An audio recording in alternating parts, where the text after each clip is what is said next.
There's one player who's kind of fallen off the radar due to injury over the last 6 months or so for Collingwood, and it's a certain player that we just cannot afford to see on the sidelines in 2024. I'm talking about Tom Mitchell. Tom Mitchell was brought into Collingwood by absolute necessity at the start of 2023. The idea was for the guy to be our shovel in the contest, to get it out to the Pendleburys and the De Goeys and Nick Dacos. And he did that to a T. He was crucial in the final series, played his role all year. And if we want to talk statistics, we didn't have a player in 22 that averaged over 10 contested possessions, or a midfielder at that.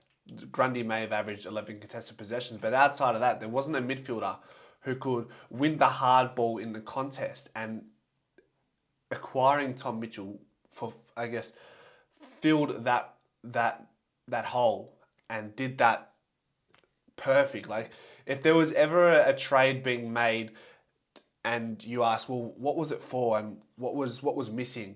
It was so obvious what Collingwood was trying to achieve when we brought in Tom Mitchell. And that's why I think no one had any issues with bringing in Tom Mitchell in 2023. He was the perfect fit for what we needed. And he goes on to average 11 contested possessions in 2023, and nobody else got near that. Everyone else was 10 or below. So that's exactly what we had him on the squad for. And we see in 2024, like many players, in a form slump. The game's sort of moving past them in the way that we're being moved against too easily. Once the ball gets out of the stoppage, the ball's moving very swiftly, and it gets difficult for players like Tom Mitchell, Pendlebury, who don't have the acceleration and the sprint speed to perhaps keep up with the speed of this contest. So there is a factor in the way it affects Tom Mitchell's performances and output. If the game is open and fast, you can see how he looks vulnerable in games against GWS and Sydney and so on and so forth. Granted, he was also carrying an injury throughout all those games, so I should note that. He was carrying a foot injury. He had stomach issues and ended up having appendicitis or something and had to have that removed at some point in the mid-year. But factors like the game moving too quickly can affect how Tom Mitchell performs. And when Collingwood started to play better against Brisbane, against Hawthorn, he was really important in those wins. And he takes these form slumps very personally. He's quite a cerebral type of player. And I dare say if Tom Mitchell was playing in soccer or basketball, for example, he would be able to play to his 40 because of his high IQ, because of his commitment levels to his craft. So that's something that probably doesn't get spoken to enough, how diligent he is and punctual and disciplined he is in every facet when it comes to his game. And it's just a shame that footy is you're really dependent on like your athletic output, and usually those are metrics that will determine whether you will play till X age, and is usually within your early to mid 30s, unless you're Pendlebury or Brent Harvey and so on and so forth. All year, we really tried to find a Tom Mitchell replacement, as well as a Nathan Murphy replacement, and we didn't find either of those. Why? Because you can't replace these players. Tom Mitchell was a Brownlow medalist, is a Brownlow medalist. He is a contested bull. What he does inside the stoppages, not many other players can do. His craft is similar to that of Lachie Neale, Adam Treloar. These are the type of players I like to compare him to. Just genuine hard ball winners. And Nick Dacos is a great contested ball player. He averaged 11 odd disposals, contested possessions. Let me see. He averaged 14 contested possessions. What's the difference? Tom Mitchell, in his 10.3 contested possessions on limited game time due to injuries and being subbed out at times, he averaged 2.3 hard ball gets, which is still half a point more than what Nick Dacos was able to achieve, despite averaging 4 more contested possessions per game. So the hard ball gets is what we missed from Tom Mitchell this year. He averaged the most hard ball gets for Collingwood. Last year was the same thing, averaged the most hard ball gets.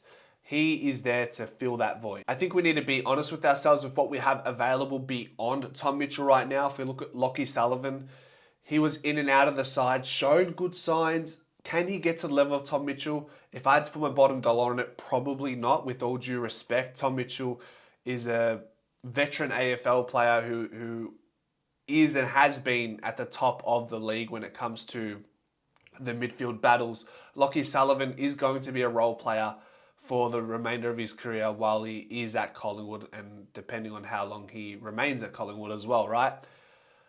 Ned Long just doesn't have that potential, that ceiling.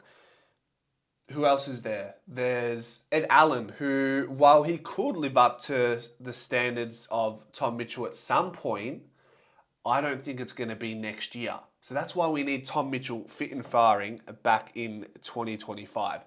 And what are the factors that will hinge on Tom Mitchell being available and being the best version of himself and helping Collingwood bounce back into another final series? So number one, the obvious one, is health. He needs to be healthy. He's training really well in the off-season at the moment, doing some good work at Pulsate, a local gym in Murrumbeena, and I'm sure he's doing everything else in between, touch work and recovery, right? Can the team work in synchronicity from the start of the season? We looked discombobulated early last year. That will play a massive factor. It's important for every player. If the team is not working cohesively, then players are the first to take a hit on individual performances. Darcy Moore, Jordan De Goey, Tom Mitchell, Jack Crisp, all these players struggled at the start of the year. You say one part to it is the team side to it. We're struggling because our team is not playing well together. Two, there are some individual factors: effort, intensity, work rate, so on and so forth, right? So that's number two. And number three, if the game does move quickly and we are caught in transition footy, can Tom Mitchell keep up with the speed of this type of game, which we seem to be more and more transitioning to as ball movement improves from end-to-end, handball receives, keeping the game in constant motion. That is the one thing I am concerned about with Tom Mitchell next year, is can he keep up with that type of pace of footy? The final series game, we know with final series, the game slows down. It becomes a forward half game, stoppages, contest, all that sort of stuff. But you've got to get there first. So can Tom Mitchell get through a whole season or 15 odd games to get to the final series where the game does become this extremely congested game in the contest, right? The spot in 2025, this hard ball get spot, is Tom Mitchell's for the taking. It's his spot and his spot only if he's available and performing. I don't see anybody else taking this spot. He came in and did the job in 23, helped us get the flag. He was unavailable for the most part of 2024, and maybe we don't speak about his absence enough. So I wanted to bring this to our attention today and discuss it further. What are your thoughts about all of this when it comes to Tom Mitchell, his absence? How much will we need to depend on him next year? I think he's crucial, pivotal. We haven't been able to replace him, and I don't think we will be able to anytime soon. So let me know. Go Pies.